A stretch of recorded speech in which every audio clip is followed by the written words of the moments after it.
जो बनना हो उसका ध्यान करना शुरू कर दो। आपको बड़ा आदमी बनना है तो पैसे का ध्यान करना शुरू कर दो। जो ध्यान में होगा वो वचन में होगा, जो ध्यान में होगा वो कार्य रूप होगा, जो ध्यान में होगा उसका पुरुषार्थ होगा। जिसकी रुचि होगी वैसे ही बनोगे, है ना। संगत की रंगत, जो जैसा होता है उसकी संगति अपने आप करने लगता है। जैसे कि आप सोने की राय, ठीक है, और आप आए, आपकी गाड़ी विशाल धर्मशाला में प्रवेश करती है तो बच्चे उतरते हैं, तो उस मैदान में यदि कोई बच्चे खड़े होंगे तो आपके बच्चों को वो बच्चे दिखाई देंगे, समझ गए। आप जो हैं, आपको कमरा चाहिए है तो आपको ऑफिस दिखाई देगा। महिलाएं कहेंगी अब आए हैं तो चलो दर्शन ही कराते हैं, उन्हें भगवान दिखाई देंगे। और जो ड्राइवर है उसे दूसरा ड्राइवर दिखाई देगा, कहाँ से मिल जाए, किससे बात कर लूं, है ना। जैसा जो होता है वो अपनी संगति ढूंढ लेता है, वो अपने हिसाब के लोग ढूंढ लेता है। तो इसमें कहा है कि परमात्मा को ध्याय निरंतर, जो नित्य आनंद पूजे। तीन तरह की आत्मा, बहिरात्मा, अंतरात्मा, परमात्मा। जो बाहर को देखे वो बहिरात्मा, जो आत्मा में देखे वो अंतरात्मा, और जो इन दोनों से ऊपर उठ गए, कर्मों से रहित हो गए, वो परमात्मा, ठीक है। अब अभी हम कौन सी आत्मा है? बहिरात्मा है। बनना कौन सी आत्मा है? अंतरात्मा बनना है। तो क्या करना पड़ेगा? परमात्मा को ध्याय निरंतर। किसका ध्यान करना पड़ेगा? परमात्मा का। जिसका ध्यान करोगे वैसे बन जाओगे। तुम्हारे दिमाग में जो विचार चल रहे हैं, जो सोच है तुम्हारी, जो तुम्हारा मन बार बार सोचता है, तुम वैसे बन जाते हो।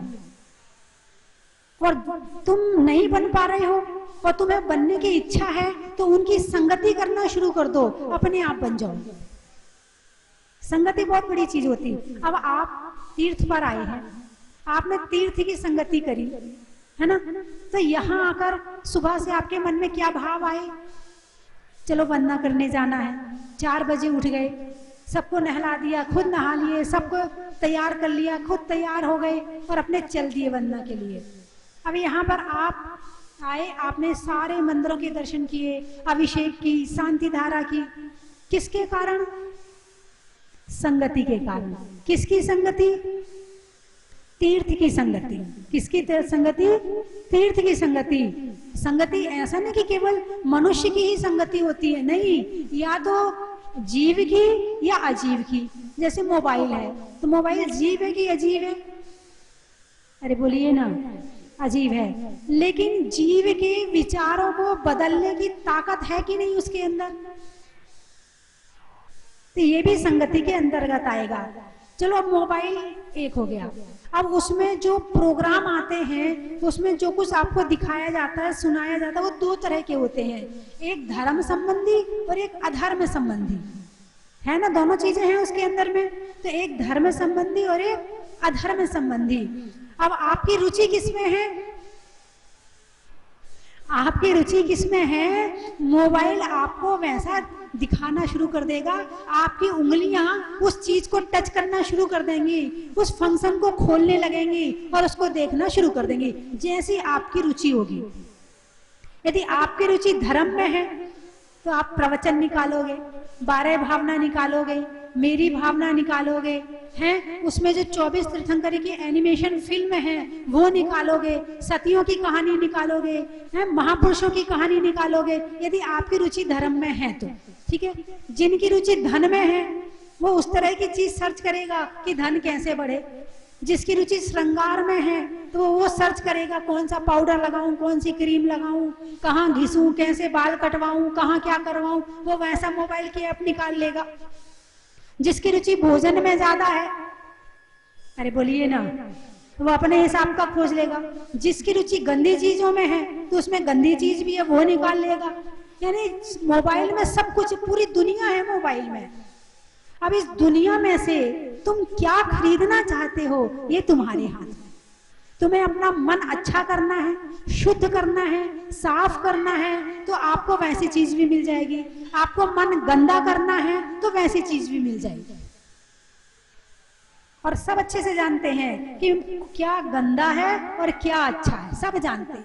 किसी को बताने की जरूरत नहीं है कि पाप किसे कहते हैं और पुण्य किसे कहते हैं, किसी को बताने की जरूरत नहीं। तो वर्तमान समय में लोग सबसे ज्यादा ध्यान किसका करते हैं? परमात्मा को ध्यान निरंतर, ये तो इसमें कह दिया है।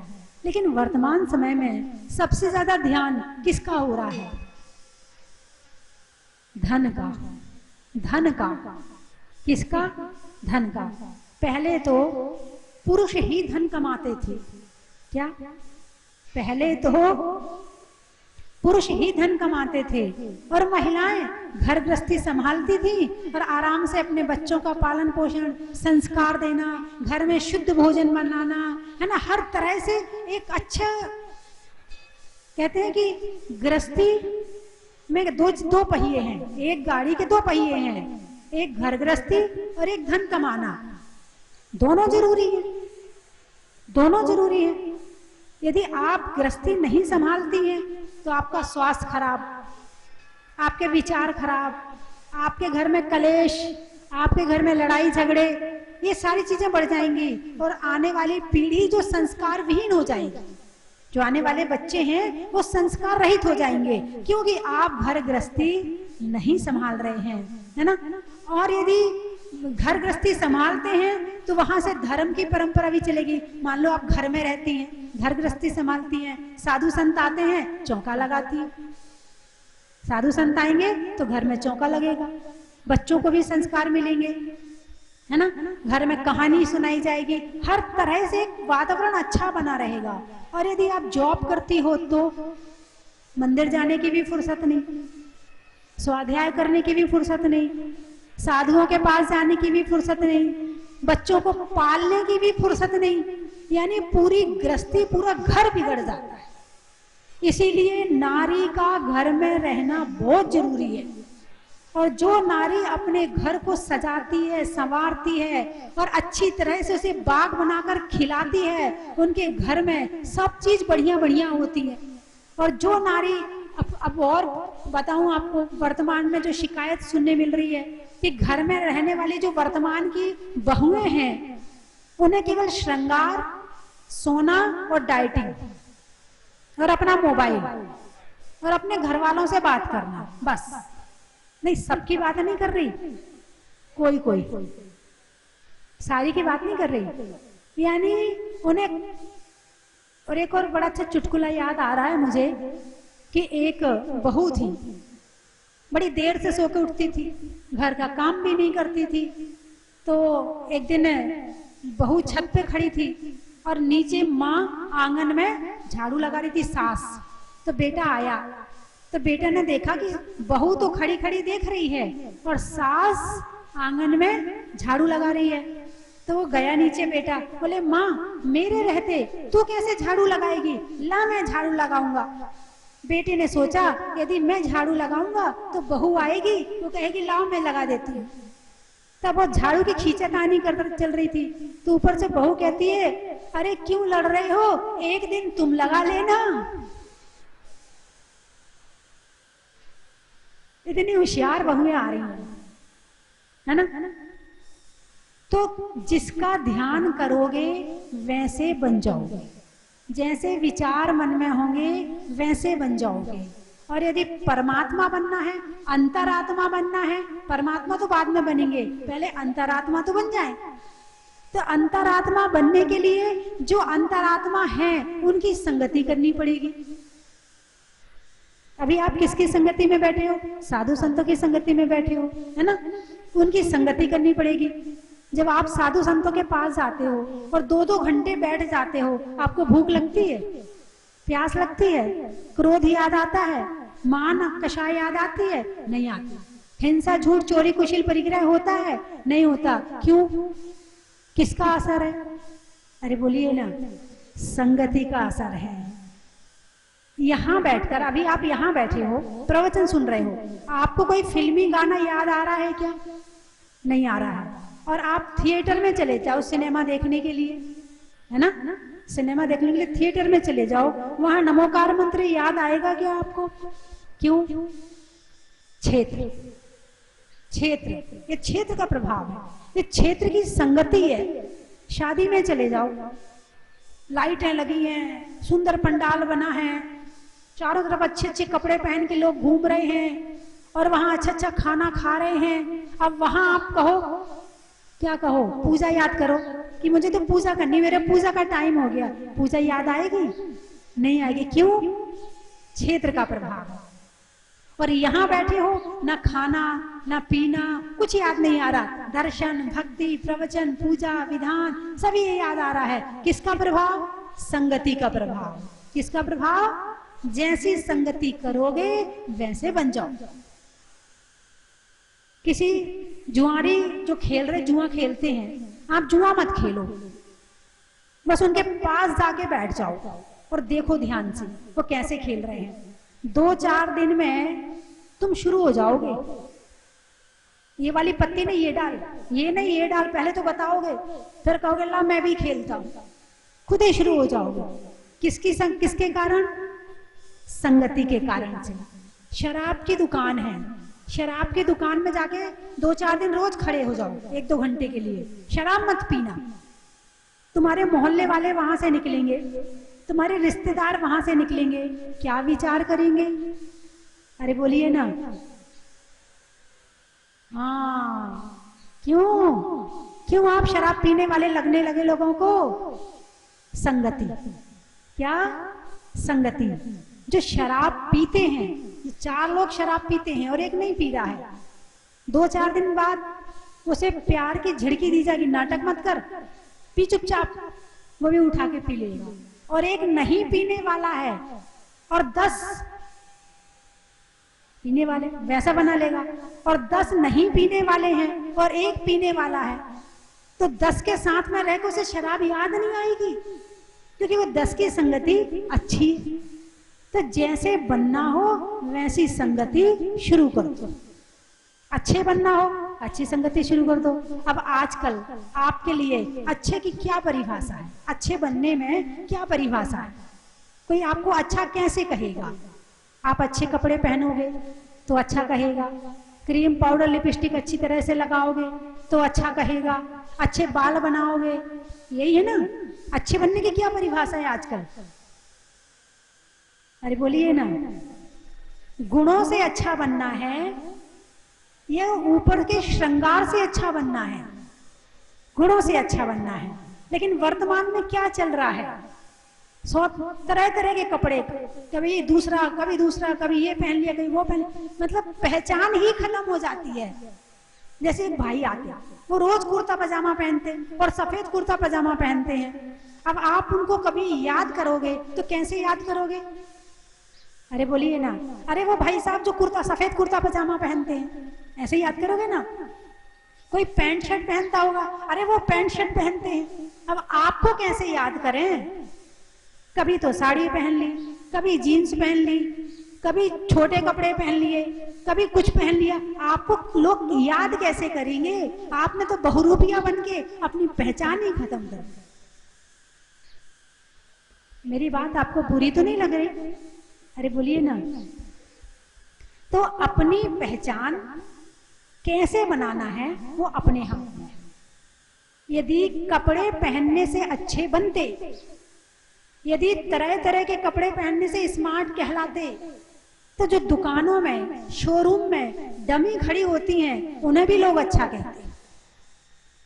बोले हाँ या ना। यदि अच्छी ज्वेलरी पहनने से हम अच्छे बनते, तो उनके जो ज्वेलरी के शोरूम होते हैं उसमें भी डमी रखी होती हैं और वो हार पहन के उन्हें कोई अच्छा नहीं कहता है? तो किससे अच्छा बनना है? गुणों से अच्छा बनना है। अपने अंदर क्वालिटी पैदा करना है। और कपड़ों से क्वालिटी नहीं आएगी, श्रृंगार से क्वालिटी नहीं आएगी, क्वालिटी आएगी हमारे गुणों से। अभी बीच में अमेरिका में शायद कोई काले रंग का जो व्यक्ति था वो प्रधानमंत्री राष्ट्रपति बना था, क्या नाम था उसका, बराक ओबामा। और वो उस देश का नहीं था, क्या उस देश का रहने वाला नहीं, उस देश के कलर वाला नहीं, और फिर भी वो राष्ट्रपति बन गया। कैसे बन गया? अरे बोलिए ना, गुणों के द्वारा, क्वालिटी के द्वारा। इसका मतलब ये है कि आज भी इस संसार में सुंदरता नहीं, क्वालिटी मानी जाती है। योग्यता की पूजा होती है, योग्यता को प्रथम स्थान दिया जाता है, श्रृंगार को प्रथम स्थान कहीं नहीं दिया जाता है। लेकिन पता नहीं आजकल लोगों के दिमाग में क्या खराबी आ गई है, क्या खराबी आ गई है कि 24 घंटे श्रृंगार में लगे रहते हैं।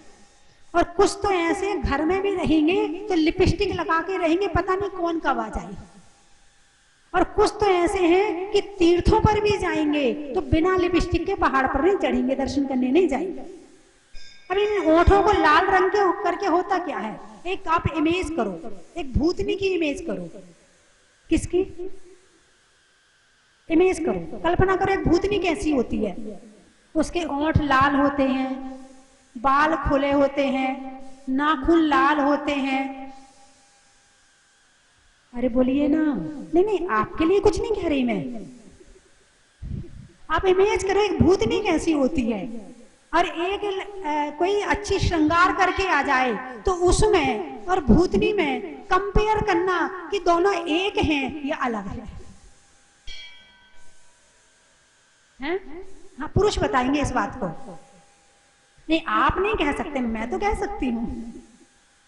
आपको आपसे तो लड़ाई झगड़े कर लेंगे। और आज तो ये सबसे गंदी आदत है, वो भी तो कर रही है, हम अकेले थोड़ी कर रहे हैं, वो भी तो ऐसा कर रही है, हम अकेले। और ये कह कह के पूरा पानी गंदा होता जा रहा है। और श्रृंगार, भाई लोग अपनी दुकान सजाते हैं, सजाते ना, आप लोग दुकान वाले हो ना, आप सुबह सुबह दुकान में जाते हो, झाड़ू लगाते हो, सफाई करते हो, फिर दुकान में सजाते हो कहाँ क्या सामान रखना है, बढ़िया से बढ़िया चीज सामने रखते हो, घटिया चीज सामने नहीं रखते, अच्छी चीज क्यों रखते हो? ऐसा क्यों करते हो? क्यों सजाते हो दुकान? अरे बोलिए ना, आकर्षित करने के लिए। किसको? ग्राहक को। मतलब तुमने अपने दुकान का श्रृंगार किया, दुकान को सजाया, क्यों? क्योंकि ग्राहक को आकर्षित करना है। अब तुम इतनी सज रही हो, तुम किसको आकर्षित करना चाहते हो? क्या दिखाना चाहते हो? है ना? एक बात ध्यान रखना, यदि श्रृंगार के कारण से 24 घंटे हमारा मन, हमारे भाव इसी में लगे रहते हैं, तो ध्यान रखना ऐसा समय भी आ सकता है कि जब हमारी मृत्यु होगी तो मरकर हम उसी शरीर में कीड़ा बन जाएं। ऐसा भी हो सकता है। जिससे प्यार करोगे वो ही बनोगे, जो दिमाग में रहेगा वो ही बनोगे। क्या? परमात्मा को ध्याय निरंतर। परमात्मा का ध्यान करोगे तो पहले अंतरात्मा बनोगे और एक दिन परमात्मा बनोगे। और शरीर का ध्यान करोगे तो शरीर में कीड़ा बन जाओगे। और ये जो गुलाब का फूल है ना, सुंदर सुंदर फूल है, ये कौन बनते हैं? कौन से जीव हैं ये वही जीव हैं जिन्हें सुंदर दिखने की आकांक्षा थी, और सुंदर दिखने की आकांक्षा में सारी जिंदगी अपने शरीर में ही लगे रहे। अब एक दिन मर करके गुलाब के फूल बन गए। आप देखें, सारे दिखते रहो, गुलाब के फूल बन के दिखते रहो सब। इस शरीर पर नहीं, आत्मा पर ध्यान दो। किस पर ध्यान दो? आत्मा का श्रृंगार करो। क्षमा से, संयम से, त्याग से, तप से, भक्ति से, पूजा से, आप इन सब चीजों से आत्मा का श्रृंगार करो। शरीर के श्रृंगार करने के बाद कोई रिजल्ट नहीं, कोई रिजल्ट नहीं। कितना कर लेना। कब से नहा रहे हो? जब से जन्म लिया है ना, तब से नहा रहे ना। शुद्ध हुए आज तक? अरे बोलिए ना, शुद्ध हुए क्या आज तक? नहीं हुए। यानी जितना समुद्र में पानी है, सारे समुद्र के पानी से भी नहा लिया जाए तो भी ये शरीर शुद्ध होने वाला नहीं है। रत्नात्रय पवित्रते, यदि इस शरीर की शुद्धि होती है तो आत्मा पवित्र हो जाए तो शरीर पवित्र हो जाए। कल एक बालक बोल रहा था शाम को, बोले माता जी, महाराज जी ना तो नहाते हैं, क्या ना नहाते हैं, ना कोई शुद्धि करते हैं और मंदिर में चले जाते हैं, तो हम क्यों नहीं जा सकते हैं? तो हमने उससे कहा, देख भाई, 3 टाइम सामायिक कर, 3 टाइम स्वाध्याय कर, कपड़े उतार, क्या कपड़े उतार, 3 टाइम सामायिक, 3 टाइम स्वाध्याय, 5 महाव्रत का पालन, 5 समिति का पालन है, और 13 प्रकार के चरित्र का पालन, 3 गुप्तियों का पालन, इतना करने लग तू, बस तुझे हम छूट दे देंगे कि तू बिना नहाए मंदिर में चला जा। महाराज जी क्यों नहीं नहाते हैं? जिनकी आत्मा पवित्र है उनका शरीर पवित्र है। तो आत्मा को अपवित्र करने वाली कौन सी चीजें हैं? क्रोध, मान, माया, लोभ, हिंसा, झूठ, चोरी, कुशील। क्या कुशील को भी लिया है? शील नहीं है जिसके पास वो कुशील। कुशील और परिग्रह, जिनके दिमाग में ये सारी चीजें चलती रहती हैं, उसको नहाने की जरूरत है, और जिनके दिमाग में ये सब चीजें नहीं है उनको नहाने की जरूरत भी नहीं है, क्योंकि वो अशुद्ध ही नहीं होते। अशुद्ध करने वाली कषाय है, अशुद्ध करने वाले पाप है। बात समझ में है कि नहीं? शरीर को पवित्र करना है तो रत्नात्रय से, सम्यक दर्शन, सम्यक ज्ञान, सम्यक चारित्र। क्या? सम्यक चारित्र। इन सब चीजों से आत्मा पवित्र होती है, और जिसकी आत्मा पवित्र है उसका शरीर पवित्र है। अब आप किनकी भक्ति करने आए हो, किनके दर्शन करने आए हो? अरे बोलिए ना, आप दर्शन करने आए हो या दर्शन देने आए हो? देख लो। दर्शन करने आए हो तो आपको खुद को सजने की जरूरत नहीं है। क्या? दर्शन करने आए हो ना, खुद को दिखाने थोड़ी आए हो। यदि खुद को दिखाने आए हो तो सज के आओगे, संवर के आओगे, और यदि दर्शन करने आए हो तो इसकी क्या जरूरत है? हम तो दर्शन करने आए हैं, हम तो भगवान की भक्ति करने आए हैं। मंदिर क्यों जाते हैं? दर्शन लेने या दर्शन देने। लेकिन आजकल उल्टा लगता है। क्या? आजकल उल्टा लगता है। दर्शन, भाई जा रहे हैं तो जरा ठीक से बन के जाएं, थोड़ा तैयार होके जाएं, कौन सी साड़ी पहनूं, उसकी मैचिंग की चीज भी निकाल लूं, ये भी कर लूं। आप दर्शन देने जा रहे हो या दर्शन करने जा रहे हो? बात गलत है या सही, पहले तो ये बताओ। हैं? तो जितने लोग मेरी बात को सुन रहे हैं, चाहे टीवी में सुन रहे हैं, चाहे यहाँ सुन रहे हैं, वो एक बात का संकल्प लें कि जब हम किसी तीर्थ यात्रा में जाएंगे, मंदिर में जाएंगे, तो सजने सवर के नहीं जाएंगे, सिंपल होके जाएंगे। बिल्कुल हाथ उठाओ। तीर्थ यात्रा में और केवल मंदिर में, और कहीं नहीं कह रही, केवल मंदिर वहां की बात कर रही हूँ। बहुत अच्छा। जो टीवी में देख रही है वो भी हाथ उठा ले, बहुत बढ़िया। क्योंकि एक बात ध्यान रखना, यदि तुम ज्यादा सज संवर के जाओगे और पीछे से कोई तुमसे आकर्षित हो गया तो उसका मन भटकाने का पाप आपको लगेगा। क्योंकि आप ऐसे सज संवर के आई हो, क्या भड़कीले कपड़े पहनकर तुम भड़को ना भड़को, सामने वाला जरूर भड़क जाएगा, और जो वो भड़क गया उसका पाप आपको लगेगा। हैं? तो इसीलिए कम से कम, शादी में जाते वो मैं कुछ नहीं कहूंगी, कहीं और जाते हो वो मैं कुछ नहीं कहूंगी, लेकिन कम से कम धर्म स्थान में दर्शन लेने आओ, दर्शन देने मत आओ। तो बात क्या चल रही है? परमात्मा को ध्याय निरंतर, परमात्मा का ध्यान। भगवान किसका ध्यान कर रहे हैं?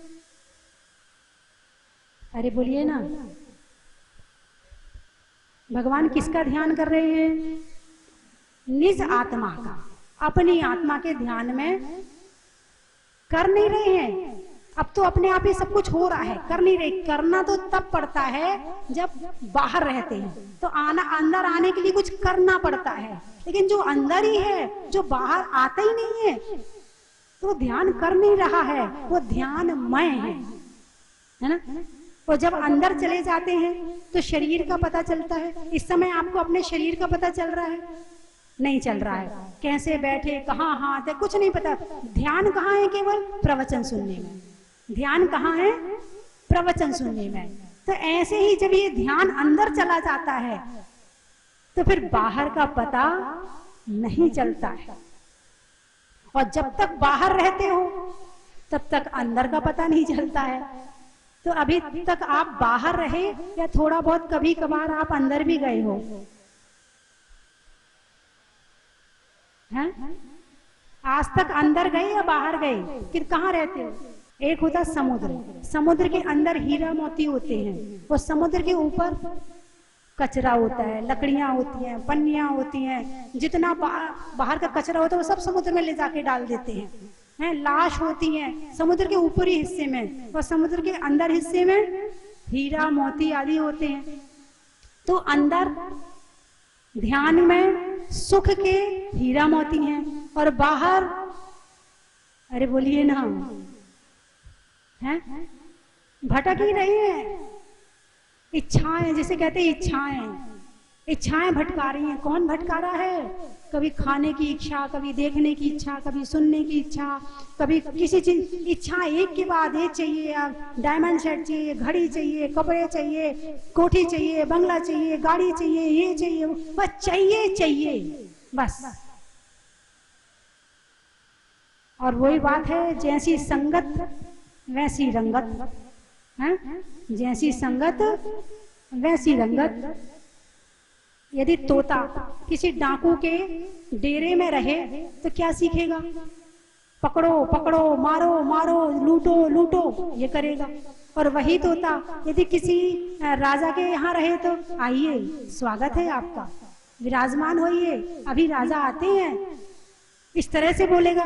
किसका असर है? संगति का असर है। ऐसे ही यदि गुस्सा करने वालों की संगति में रहो तो तुम्हारा गुस्सा बढ़ेगा। दिखावा करने वालों की संगति में रहो, तुम्हारा दिखावा बढ़ेगा। मायाचारी करने वालों की संगति में रहो, मायाचारी बढ़ेगी।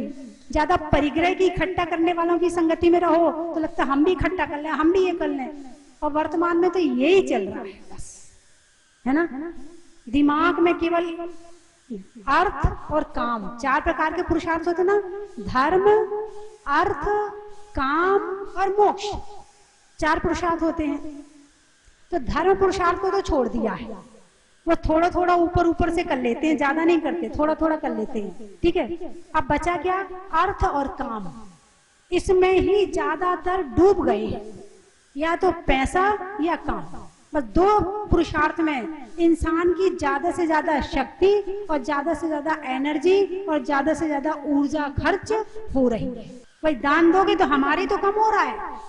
बच्चे दान, हाँ आजकल के बच्चों में दान की परंपरा कम है। खुद के सजने संवरने के लिए, कपड़ों के लिए हजारों खर्च कर लेंगे, लेकिन दान देने के लिए उनके हाथ से नहीं निकलता है। आने वाली पीढ़ी दान बहुत कर रही है। अभी जो दान चल रहा है वो हमारी पुरानी पीढ़ी का चल रहा है, जिनने लाइट नहीं देखी थी, जब शुरू में थे लाइट नहीं थी, चक्की देखी, कुएं का पानी, वो पीढ़ी अभी दान कर रही है। अभी जो वर्तमान पीढ़ी है इसके अंदर तो खुद के प्रति आसक्ति है, खुद के खाने में, खुद के सजने में, इसके लिए ज्यादा आसक्ति है। धर्म के प्रति रुझान कम है उसका। तो जो कुछ करना है, जब तक हाथ पांव चल रहे हैं, ध्यान कर लो, भक्ति कर लो, पूजा कर लो, दान कर लो, और भाव बन जाए तो दीक्षा ले लो। बाद का कुछ भी पता नहीं है। तो बंधुओं, जैसा बनना हो वैसी संगति शुरू कर दो, ठीक है। हाँ या ना? आज से मोबाइल में क्या देखोगे? प्रवचन, भजन, 24 तीर्थंकर की जो उसमें चित्र हैं वो, ये सब चीजें देखोगे। तो फिर आप फेसबुक तो नहीं चलाओगे, उसमें भी धर्म आ जाता है। उसमें धर्म ज्यादा होता है, थोड़ा होता है,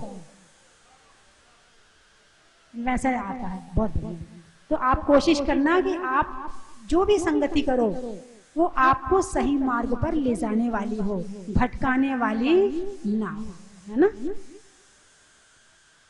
मैं 3 चीजें बोलूंगी, आपको कहना है, बड़ा ही महत्व है।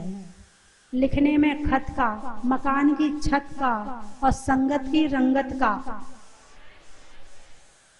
पहाड़ों पर झरने का, भव से तरने का और अच्छी अच्छी संगति करने का, शरीर में कान का, रहने में मकान का और मंदिर जी में भगवान का, सलाइयों में सूजा का, मिठाइयों में गूजा का और भगवान की पूजा का।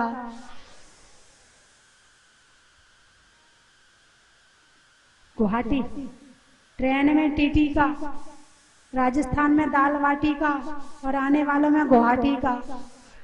भागचंद जी गुवाहाटी से आए हैं और जहाजपुर में इन्होंने बहुत अपना तन, मन और धन तीनों लगाया है वहां पर। और वहां पंच कल्याणक में भी आप इंद्र बने थे, यानी ऐसा कोई कार्यक्रम नहीं था जिसमें भागचंद जी की उपस्थिति ना होती। पूरा परिवार, इनके बच्चे, इनके नाती पोते सब जुड़े हुए हैं वहां जहाजपुर से। और आज यहाँ भी बोली लेके शांति धारा की। और मेरे भाव हैं कि सहस्त्रकूट में आप एक प्रतिमा विराजमान जरूर करना, ठीक है। चलो, एक प्रतिमा भागचंद जी की तरफ से। यहाँ जो सहस्त्रकूट बन रहा है उसमें 1008 प्रतिमा विराजमान की जाएंगी और ज्यादा राशि नहीं है, मात्र 1,11,000 और 3 साल में देनी है। आप थोड़ा थोड़ा इकट्ठा करके भी देना चाहोगे तो भी आपका काम हो जाएगा, है ना। तो यदि आप 3 साल वाले भी हैं, दिन में यदि 100 रुपए 200 रुपए दुकान में एक गुल्लक रख लो, उसमें रोज निकालते जाओ। किसके नाम से? प्रतिमा के नाम से। किसके नाम से? भगवान के नाम से। तो आपकी तरफ से प्रतिमा भी विराजमान हो जाएगी और अपने जीवन में एक प्रतिमा विराजमान तो जरूर करना ही चाहिए। और ऐसे सिद्ध क्षेत्र पर विराजमान करने के लिए मिले तो फिर क्या कहना है। सिद्ध क्षेत्र 5.5 करोड़ मुनि मोक्ष गए यहाँ से और चंदा प्रभु भगवान का समो शरण आया। ऐसे पवित्र पर्वत पर यदि प्रतिमा विराजमान हो जाए उसका अतिशय ही कुछ और होता है। खेत में खाद का, नहीं होने में विवाद का और आने वालों में गाजियाबाद का। रहने के लिए धरा का, रंगों में हरा का, आने वालों में वसुंधरा का। गाने में सुर का, पशुओं में खुर का और आने वालों में ललितपुर का। पानी में गागर का, शैली में नागर का और आने वालों में सागर का। भोपाल गर्मी में रुमाल का, पूछने में हाल का और आने वालों में भोपाल का। सूरत मनुष्यों, प्रभु की मूरत का, मनुष्यों की जरूरत का और आने वालों में सूरत का। जोर से बोलो। लखनऊ, अच्छा। त्रियंचों में काऊ का, बाल कटाने में नाऊ का और आने वालों में लखनऊ का। मुंगावली तपस्या में बाहुबली का, फूल में कली का और आने वालों में मुंगावली का। प्रभु के दर का, पक्षी में पर का और आने वाले में बरुआ सागर का। आम की बौर का, खाने में कौर का और आने वालों में इंदौर का। रिश्तों में ससुर का, देवों में असुर का और आने वालों में परतापुर का। सोने के लिए निशा का, मिलने में अच्छी दिशा का और आने वालों में विदिशा का। भिंड पापों के खंड खंड का, है ना। और बुढ़ापे में दंड का, दंड यानी डंडा और आने वालों में भिंड का। अनाज में चना का, गर्मी में पन्ना का, आने वालों में गुना का। कौन सा पुर? गणेशपुर, अच्छा अच्छा। गाने में सुर का, गांव में पुर का और आने वालों में गणेशपुर का। जतारा आकाश में तारा का, लगाने में नारा का और आने वालों में जतारा का। अच्छा, नहीं होने में किच किच का, नहीं होने में किच किच का, और होने में रिच का, और आने वाले में वैराइच का। बोलिए 24वें भगवान की।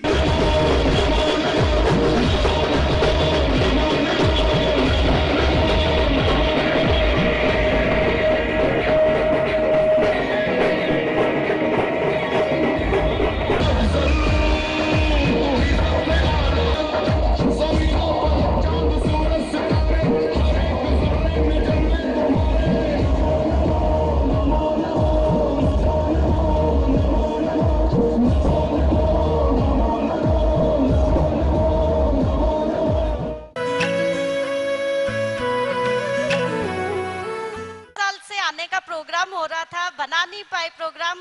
इस आने से बहुत अच्छा लगा। कल मैं आई, आरती की, भक्तामर जी के दीपक किए, आज कलश देखे, अभिषेक देखे, शांति धारा देखे, माता जी के दर्शन हुए, बहुत अच्छा लगा।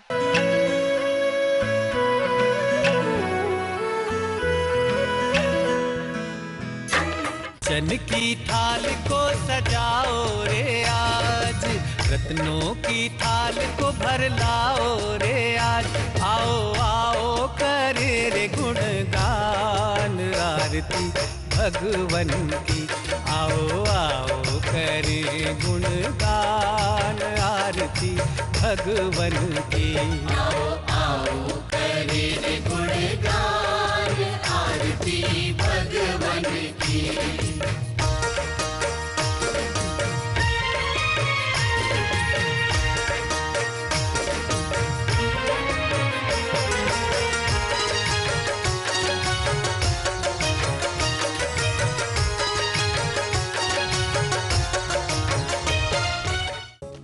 परम विदुषी लेखिका गणिनी आरिका रत्न श्री 105 स्वस्ति भूषण माता जी, जिन्होंने मात्र 20 वर्ष में 100 से भी अधिक किताबें लिखकर जैन समाज को अनूठा योगदान दिया है। बड़े बड़े विधान जैसे कल्पद्रुम महामंडल विधान, सिद्ध चक्र महामंडल विधान, इंद्रध्वज महामंडल विधान एवं विशेष जिनपद, पूजांजलि आदि महत्वपूर्ण साहित्य बहुत ही सरल व सुबोध शैली में लिखे हैं, जिसमें गद्य एवं पद्य साहित्य भी समाहित है। इन महान साहित्यों को पढ़कर आप भी अपने ज्ञान का विकास कर सकते हैं। साहित्य प्राप्त करने हेतु आज ही संपर्क करें। संपर्क सूत्र 7906062500 9868345768।